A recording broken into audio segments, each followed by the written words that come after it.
it is about you can't help people if you burn out. That's the big message here. If you burn out and leave the industry, you are not helping people in this industry at all anymore. That's the reality.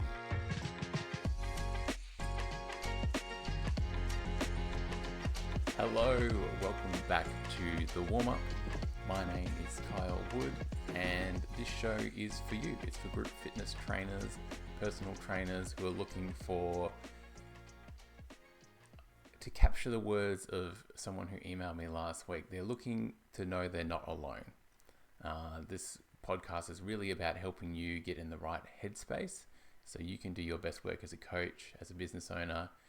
And yeah, I mean, it does sound a bit cheesy saying that out loud, but that's what we're here for. So before we get into things, I want to share where the topic of today's podcast comes from.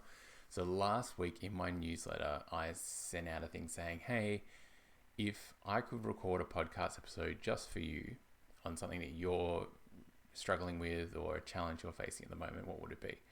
And I got an email back from Julie she suggested two podcasts. She suggested this one that we're doing today on how to avoid burnout. And she also asked about a podcast episode where I talk about how to set up like a 6-week or a 12-week boot camp, like how do you structure that, the workouts, things like that. So that's going to be an upcoming episode. But today I thought, let's talk about burnout. This is something I'm passionate about. And by the way, if you're not on my newsletter, you should jump on the newsletter. Go to bootcampideas.com/newsletter. The page might be a little bit outdated, but there will definitely be a spot on there where you can put your email address in, and you'll get my weekly newsletter where I send out it's always morphing, but there's always some sort of workout idea in there that you can use at your classes, and there's always something in there to sort of help you either with running your business more efficiently or like finding new clients, ideas for finding new clients. Always something that you can just take and use. That's the point of the newsletter. It's not to add another thing to your to-do list each week. It's to help you get things done, get more in alignment with who you are as a trainer. So bootcampideas.com/newsletter. I'll include it below in the show notes too. But let's get into today. So burnout in PTs is a real thing. I don't know what the statistics are now, but certainly when I joined, I was told that about 90% of PTs left the industry within their first year of getting qualified. So they didn't even last 12 months. And I'd say it's probably similar now. I think we're seeing a little bit different. We're seeing trainers come in and try their hand at the online stuff, which is an even tougher market to get into. So yeah, I'd say, we're probably seeing similar numbers of trainers who aren't sticking around. And the reason is because a lot of them end up just running out of steam. Fitness, being a fitness professional is sold to you as being a way of like really helping people, but also a way of like, there's so much stuff in our industry. I see other coaches talk about freedom and stuff like that. That certainly appealed to me as a trainer, that I could choose how much I was charging people per hour. So I got to dictate my value of my time instead of some other person.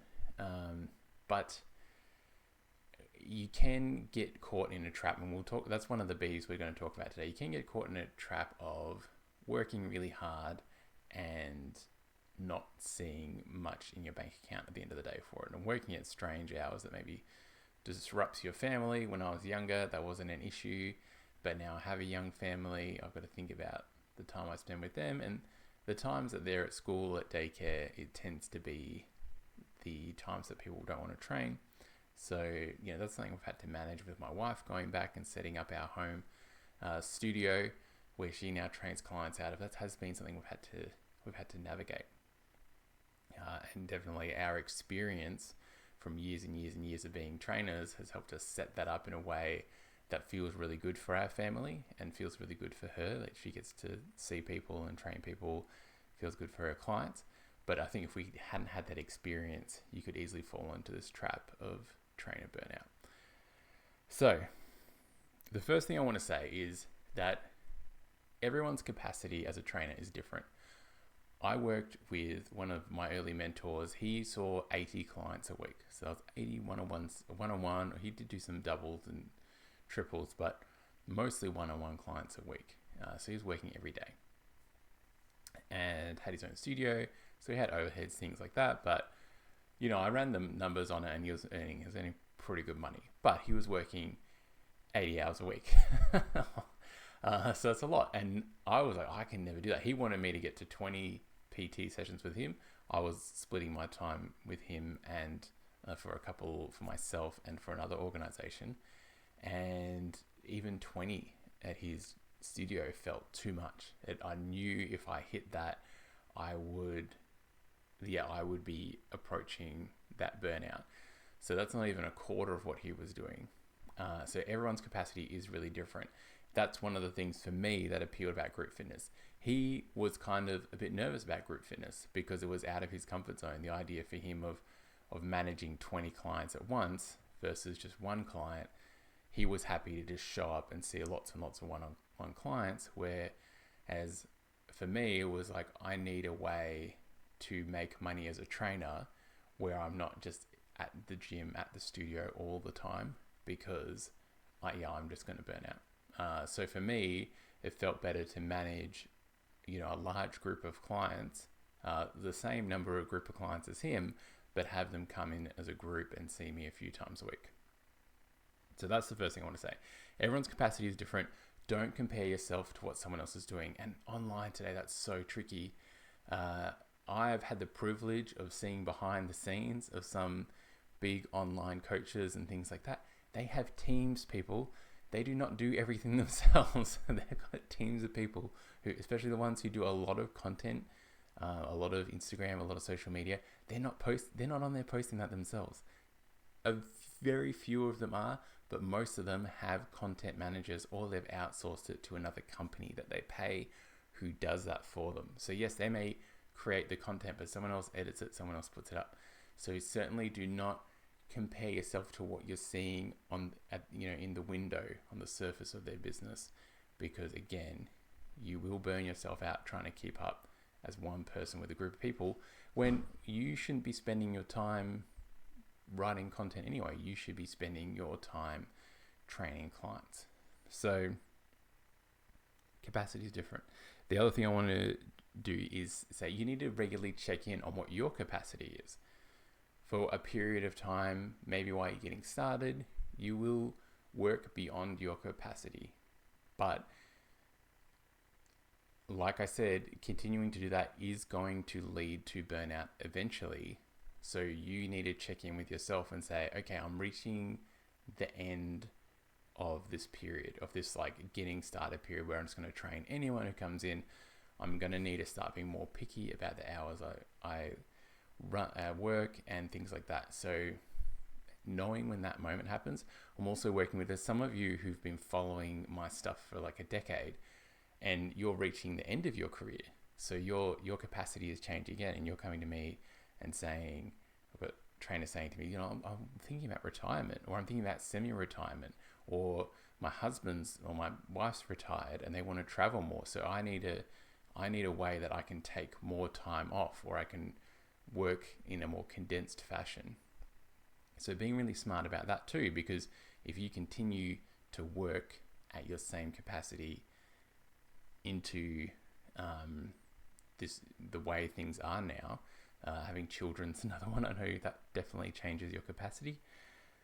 You need to be smart about this, and you need a reality check. And at those moments, that's when you might need to implement some of the stuff I talk about today, or you might need to look at, how can I change my business to serve me where I'm at now? How can I use the momentum I've built by working hard, seeing lots of people, getting lots of experience? How can I now transform that? And how can I do that in a way that makes sense to me? Not necessarily how can I do this in a way that I'm seeing someone else do it. That's really important too. So that's the stuff I wanted to get out of the way at the start. Now let's talk about the 3 Bs. So the 3 Bs for avoiding burnout are boundaries. Oh, sigh. Sorry, I know this word's been overused. We're going to talk about it. I'm going to hopefully talk about it in a new way that makes sense. Batching. We're going to go into that. It's something I do not see enough trainers do. And then the last one is bank. So it's related to your income. And again, I'm going to try and approach that in a different way than maybe what you're used to hearing about, which is like, you should charge more, you need high ticket, da da da da. So let's actually like have a proper conversation about that instead of just regurgitating the same crap you hear other coaches say online. Really hoping that can be the direction this podcast goes, is talking about the crap you hear online, regurgitated, that someone's just listened to someone else saying, and actually give you some reality checks on this from someone who has genuinely stuck to really hard boundaries in my life, even if it's meant at the sacrifice of other things like income and stuff like that, because of what my values are, and sticking to that. So I'm hoping I can be a breath of fresh air rather than someone who's just like, I see an opportunity here to make money. Let's talk about the first B, boundaries. Now, the way I thought we'd just approach this is, let's talk about what like a real boundary is, like a fence around your property. Now, a lot of us have maybe heard about boundaries and we've tried to implement putting boundaries in place and they haven't worked. And here's why. Maybe you're like, I'm going to go, thinking about starting new habits, or I'm going to like distance myself from this person who's kind of toxic, and then it hasn't gone very well. So if you think, let's go back to the fence. So if you think about a fence around a house, now if your house didn't have a fence and I was like, right, you've got to build a fence around this house, I'm presuming most people who are watching this don't have a carpentry background or don't have like a woodworking background or a bricklaying background. And you'd be like, okay, I understand I know what a fence looks like. I can look over there, my neighbor's fence. I could make something maybe that looks like that. Or it'd be like one of those funny like Pinterest fails where people try and like make the cake, try and decorate the cake and it looks nothing like it. It'd be a similar thing. So you create your fence, maybe it looks like a fence, but then the first day there's a bit of a gusty wind, it just blows over because maybe you didn't know how far, I don't know how far you meant to dig the post holes. Are you meant to cement them in? I have no idea. What kind of nails are you meant to use? What if you don't have a nail gun? Why don't they use screws? All these questions about fence making. Or maybe you're in a hurry to put up a fence. So you just put a few stakes in the ground and then you wrap some wire around it. But anyone can just duck between the wire and get through the fence. Any animals, any people. So if your goal for that fence is really to keep people out, or to have privacy, people can just see through it and just still come through, get through the fence, no issues. So I think that's what happens for a lot of us when we think about boundaries. We're like, I know what it should look like. I know, maybe I need to switch off from work earlier in the day. I know what that looks like, but you end up creating a boundary that doesn't actually hold up to any pressure. And if you create boundaries, it will undergo pressure. Boundaries essentially create friction. Like a fence creates friction. Someone can still jump the fence on the side of my house here and get in if they want, but they're going to have to climb over the fence to get there. So it's creating friction. And if someone's used to walking into the back of my house, they're going to be kind of annoyed. They're going to be like, why did you not at least put a gate here for me? I'm having to jump your fence every time. It's really annoying. And they're not getting the message that it's like, I don't want you to come into the backyard anymore. It's the same thing. Like when you put a boundary in place, it's going to create friction for people around you. It's going to create some friction for you, and you might get resistance to that. You might get people saying, hey, they might not get the message initially. So, and it can be at that point that we cave. We're like, okay, I'm sorry that my fence is really annoying you, so I'm just going to take it down. Or I'm going to put that gate in for you so you can still... When the reason we built the fence in the first place was because we didn't want the person coming into our backyard. Now we've built a gate for them to come into the backyard, because I hope you guys are following this metaphor and hopefully smiling a little bit and nodding along, thinking about maybe a time you've tried to set a boundary in your business or life and you've ended up doing what I've described in the metaphor. So what do we do? How do we actually build a boundary? How do we create a boundary that people are going to stick to? I want to use another example with you. I drink coffee. Every so often, I start drinking more and more coffee during the week. So I'll do a reset and I'll take a week off from drinking a coffee. And to be honest, it ends up being like 6 days. But it does work. It does reset my tolerance to coffee. However, if I really was serious about getting rid of like my addiction to caffeine, I would need to take 3 months to really let the effects of caffeine and the withdrawals and everything to come out of my system. Now, I know if I set myself a boundary around caffeine for 3 months, I am going to fail that. I am not going to stick to that boundary. But a week, and a week that ends up being 6 days, I can do, and I'm still reaping a lot of the benefit. I'm going from having maybe 3 coffees a day back to just having 1 coffee a day. So that's the way we want to build boundaries. We want to build it in a way that's realistic for you and what you can cope with right now, because building boundaries takes energy as well. And if you're stuck in this catch-22, this cycle of you've got no energy, but you haven't got energy because you haven't got good boundaries, because you're messaging back clients at 8 o'clock, 9 o'clock, 10 o'clock at night, first thing in the morning, and you're just thinking about work, thinking about work, and you don't really feel like you have the energy to really put some good boundaries in place. Maybe like you'll see some TikTok or some reel that's like, I just do this and then my life is amazing and it's wonderful and I never look at my phone, and I never message people when I don't want to. However it goes. So yeah, we need to be realistic about what's realistic for you. So maybe for you, you've identified that you lack a boundary around your phone. You know, 10 years ago, I had pretty strict boundaries around my phone use. Nowadays, it's so ubiquitous with our lives that the idea of having a boundary around your phone seems weird. And we're wearing this is the reason I don't have a smartwatch. If you're watching the video, you'll see there's no smartwatch. I don't have a smartwatch because I know that's just not going to help me. But if you've got a smartwatch and you're sleeping with it, track your sleep, things like that, and you're not using flight mode or something like that, you're just getting those notifications all the time. You're in the middle, it drives me crazy. Someone's in the middle of a conversation with me and they get a notification, they look at it. I've seen people recently in presentations, through one of the organizations I'm part of. We go and do training and things like that.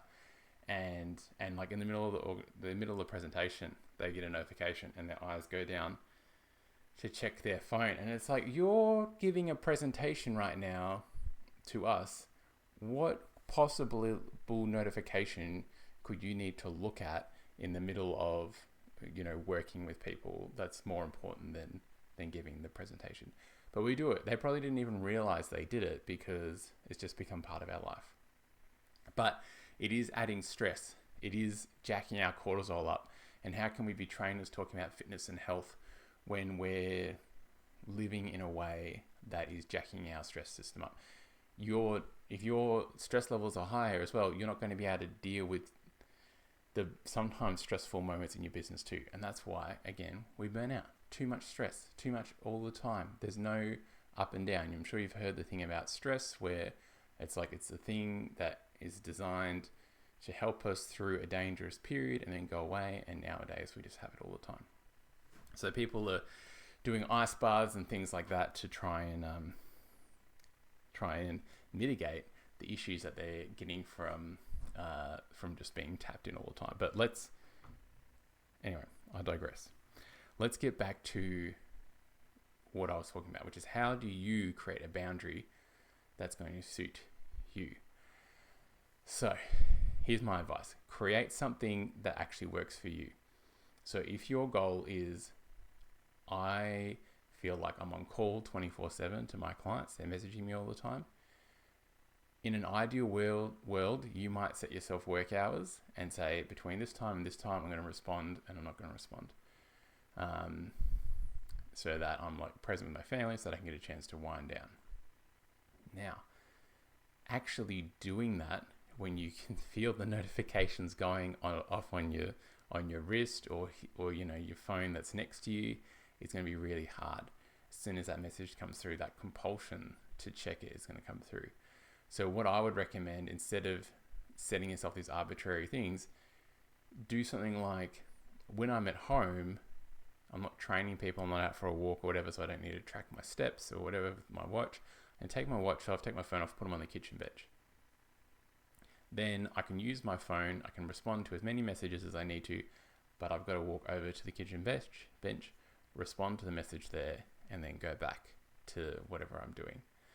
Like right now, I'm recording this podcast, my phone is out on the kitchen bench, so it's not a distraction. Because if that went off right now, if it's silent, but if I heard the vibration while I was in the middle of talking to you, that would get me thinking, oh, I need to go look at that.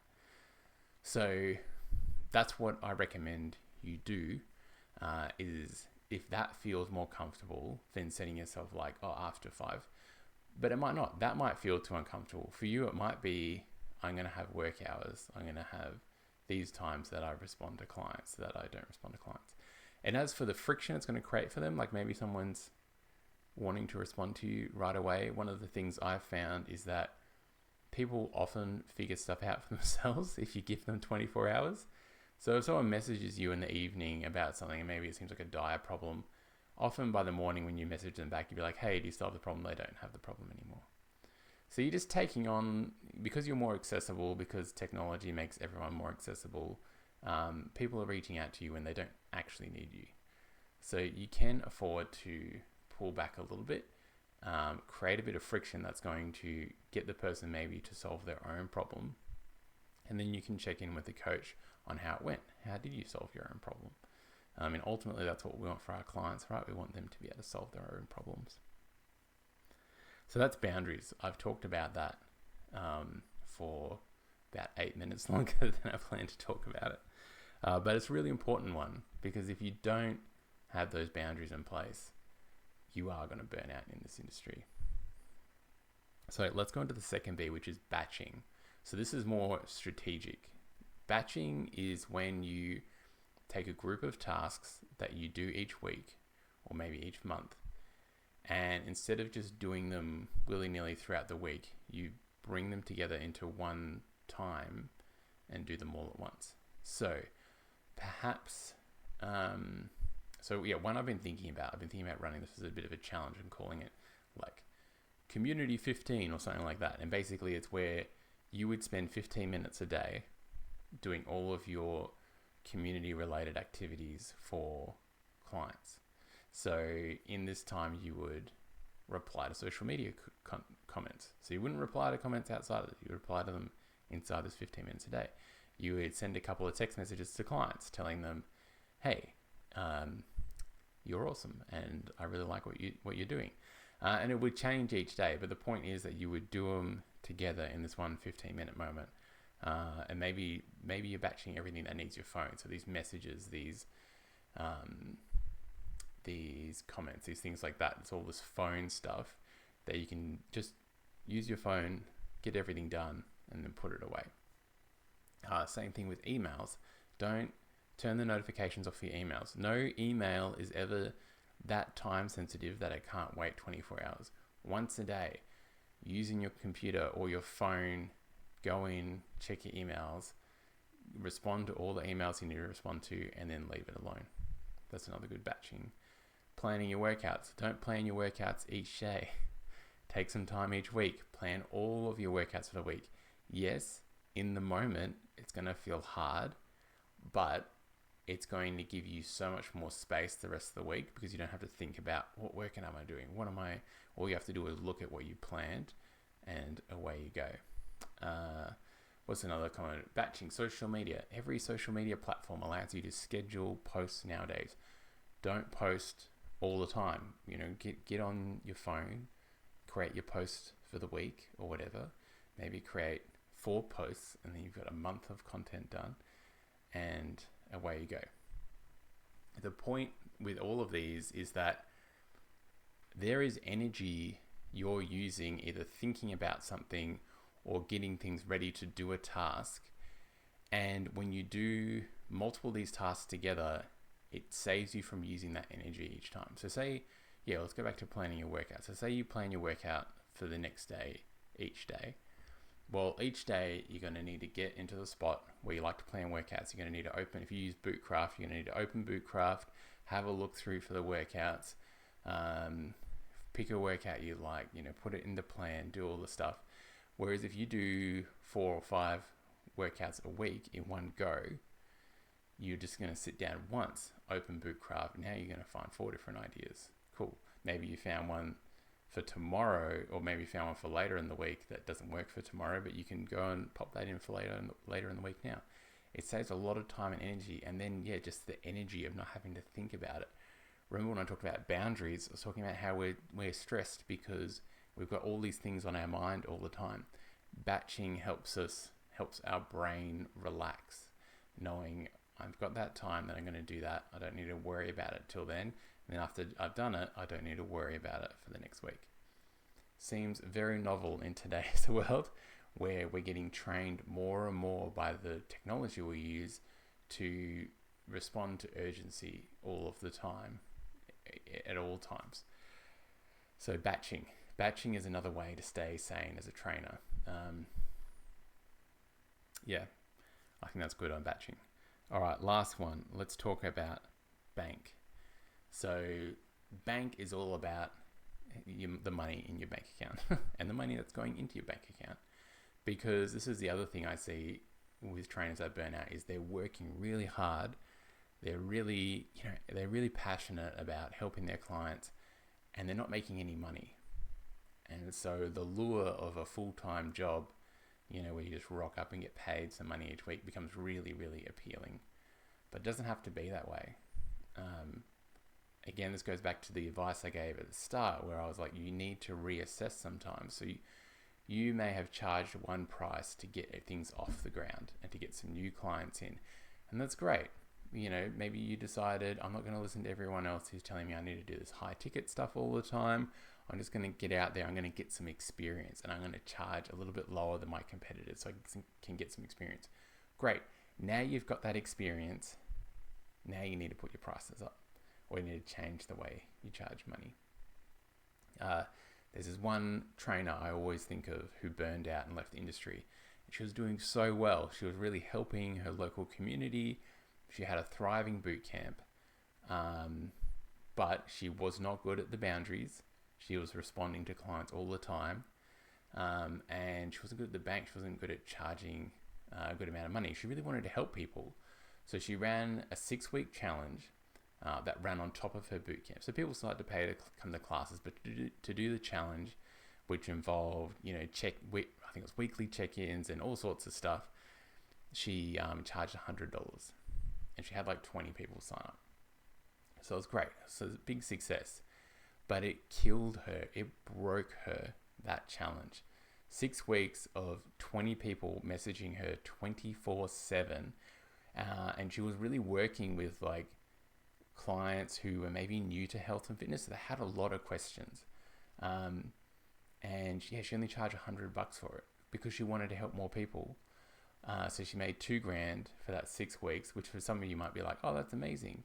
But for her, $2,000 to completely lose any boundaries around her personal life and just be on call 24/7 wasn't enough. And it killed me a bit because I saw the potential her business had. She just needed to change her pricing a bit, be a bit clearer with clients about when she was available and when she wasn't available, and charge more money. Like, imagine if she had charged $300 or $400 for that challenge. She would have had less sign-ups, but then she would have been managing less clients as well. So she might have only had 5 clients sign up, but she'd be making the same amount of money if she was charging $400 and now she's only got 5 clients, and now she can really help those clients and really identify what are some of the things these people are struggling with, and then the next time she runs it, she can sit down and write up, an FAQ sheet or do some little FAQ videos, and each time she answered a question for one of the clients, she did a quick video of it, and she put all these videos on, privately on YouTube. And then the next time she did a challenge, someone asked her a question, she just sends them the link to the YouTube video. There's stuff like that we can do in our business, it's not impersonal. It is about, you can't help people if you burn out. That's the big message here. If you burn out and leave the industry, you are not helping people in this industry at all anymore. I mean, unless you go to a different job inside the industry. But if you burn out, that's the reality. So if your business is not making enough money that you feel like you're being rewarded for your time, then you won't be here anymore. And those people that you're charging a low amount of money and giving a high amount of service to, they're going to have to go and find someone else to help them. And that person is not going to be able to help them in the unique way that you're able to help them. And that's why bank, as much as I'm not great, I feel uncomfortable talking about money sometimes. Like, I get it. That's the era I grew up in. But I knew it was important because it is a real issue that I see with trainers who are overgiving and undercharging. And now I'm not saying you have to go out and put together your $2,000, I don't know if you seen this stuff online, or your $2,000 high ticket coaching program. I'm just saying you need to charge accordingly for what you're offering. Or if you are going to offer something that's low cost, you need to be really clear about what's included. For $100 for 6 weeks does not give someone access to text you or message you 24/7. That is a premium coaching offering. $100 per month for 6 weeks gives someone access to a community-based chat or group where they can help each other. That's the kind of stuff where you just dip in and out of. You have your batching time and you just jump in that group chat, for 10, 15, 20 minutes a day, 4 or 5 days a week, and you give some help there. It's not one where being clear about that. Like, am I charging the right price for the service that I'm giving people? And if I have been undercharging in order to get more clients, is it time to put my prices up? And if people love what you do, they will pay more, because they'll be like, oh yeah, you have been like undercharging, like this has been a steal. And that's pretty much the reaction to every trainer I help with increasing their prices, is that they're worried that everyone's going to leave them. And pretty much always the clients are like, no, this makes sense. We love what you do. So those are our 3 B's. So boundaries, setting realistic boundaries for you. And so they might be really, and for what you're capable of doing right now. If you're super overwhelmed, adding another thing you have to do in the form of upholding a boundary is just going to make you more overwhelmed. Like, let me be real about this. That's exactly what's going to happen. And you're going to fail. And then you're going to beat yourself up because you fail, and it's just going to turn into a whole thing. So a realistic boundary. So what is your version, instead of taking 3 months off coffee, taking 6 days off coffee? What is your version of that that's just going to give you a little bit more space around what you do? The second thing is batching. This is an easy one. Once you start batching stuff, you will get hooked and you will want to batch everything. But start with something that we all do, which is plan workouts. Start by planning your workouts, then move to social media if you do a lot of social media, or move to replying to clients. Maybe there's a 30-minute window each day that you reply to client messages, and just tell everyone, hey, this is when I reply to client messages. Bank, make sure you're charging what you're worth. Do the uncomfortable thing of increasing your prices. Yes, it's uncomfortable, and make sure you're charging when you got a new idea for something. maybe you charge less the first time you run it, but in exchange for being like, hey, you guys are going to get in at this level, or I'm going to give you a little bit more service, but I'm really expecting like feedback and testimonials from you. And then they do it, and then you get the feedback, testimonials, and now you bring it out at the full price. So we're running a bit long on the episode, but I do want to just share what this looked like in my life, like how I applied this. So going back to when I was working for that trainer who was doing 80 sessions a week, things were becoming unmanageable for me too. During that period, I remember there was like a week when I got 2 speeding tickets and a ticket for running, like, you know, going late through a red arrow. And I can't remember, nowadays it'd be even more, but at the time it was probably like about $800 in fines. And I never get tickets. I can't remember the last ticket I got. Like, it's been years, maybe a decade. And it was a big wake-up call. It was like, if the universe is telling me that I need to slow down, it's now. And I realized I was rushing around because I was working at 2 different studios, running my boot camp and running outdoor group fitness sessions for another company. So I had it pretty well worked out that I'd be like in one spot for a morning, but I was still having to get around, and we'd moved a little bit further away, like, you know, only like 5 or 10 minutes, but it was enough that, yeah, I was rushing. I was going, you know, over the speed, you know, obviously going over the speed limit, when I thought I could get away with it and stuff like that. And yeah, it was just like, something's off here, because I'm not inside my values, which is like to be a safe driver to people on the road. So what's going on here? And I realized I needed to pull back, and it was a great chance to be like, oh, I'm pushing things too hard here. And so how can I change things so that I'm still earning the same amount of money, and I can be more relaxed, I can be more focused. And I realized it was time to stop working at all these different places. And that was a hard conversation to have.